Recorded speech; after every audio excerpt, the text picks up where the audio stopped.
am I to question 2,000 years of streamlined consensus orthodoxy on the doctrine of hell?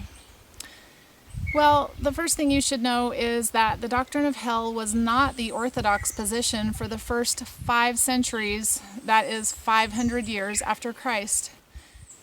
Even a word like orthodoxy should be regarded with a bit of skepticism. I mean, unless you're talking about a small few who want to try to control a large amount of people, or, the masses with some kind of illusion of agreement on some kind of a doctrinal position, it's crazy. You see, there's 37,000 Christian denominations who can't agree on anything, so why would we suddenly think that everyone over all time agreed on a concept like hell?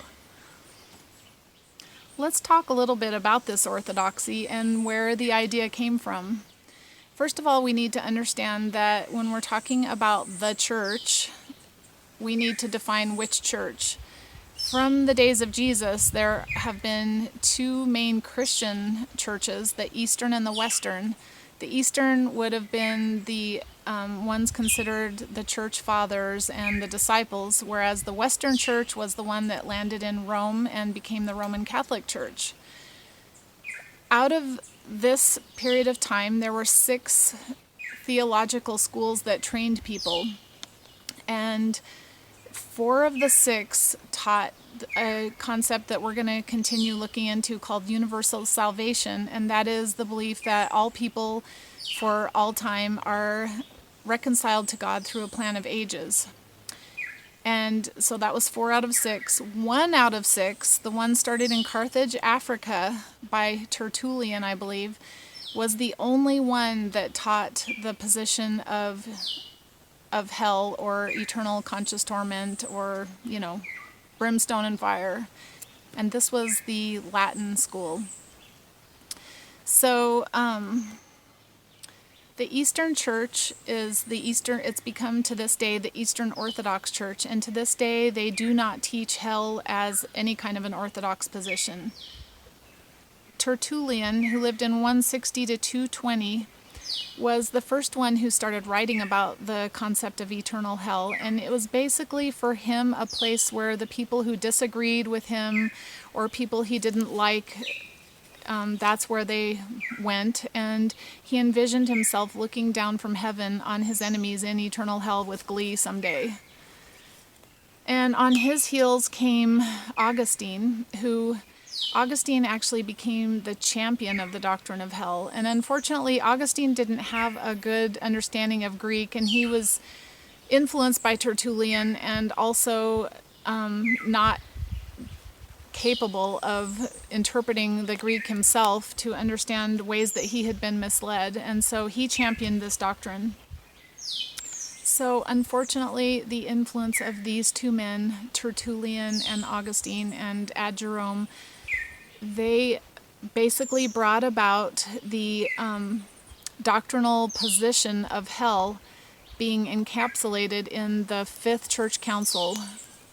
And so, as you can see, it was 500 years after Christ that this happened, that hell even became a church doctrine, and only a Latin church doctrine. So, let's look ahead. After this, it's been said that basically the view that we have of ourselves is the view we have of God. And so after these men brought this terrible doctrine into the church, this began the start of the Dark Ages, which lasted from 500 CE until 1500 CE. So it coincided with the onset of the doctrine of hell in the church. And this brought about a very dark and bloody time in the history of man. We had the Albigensian Crusades, the Spanish Armadas, the Netherland butcheries, the Great Inquisition.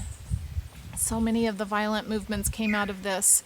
There was even a time where they had these torture chambers, like subterranean torture chambers, that were overseen by the church leaders to torture anyone who got out of line. So it was a terrible time in history. So now you can see, just from this brief little overview of history, that hell has never been an orthodox position of the church. It came about over time, just like every other myth and every other false belief does. And it's something that you are more than justified to question in your search of what is true, knowing that a small few decided this for you. And also, you know, I put a link to the Wikipedia page that kind of shows the development of universal salvation over time, and how it even talks about how the position of hell came into the church and when, and it gives a good overview of the developments of the modern church. So I hope you'll check that out, and that you'll continue to make this journey with me, looking into the finer details of why hell can't possibly be true and why there really is no shred of evidence. So thank you for joining me, and I will see you next week.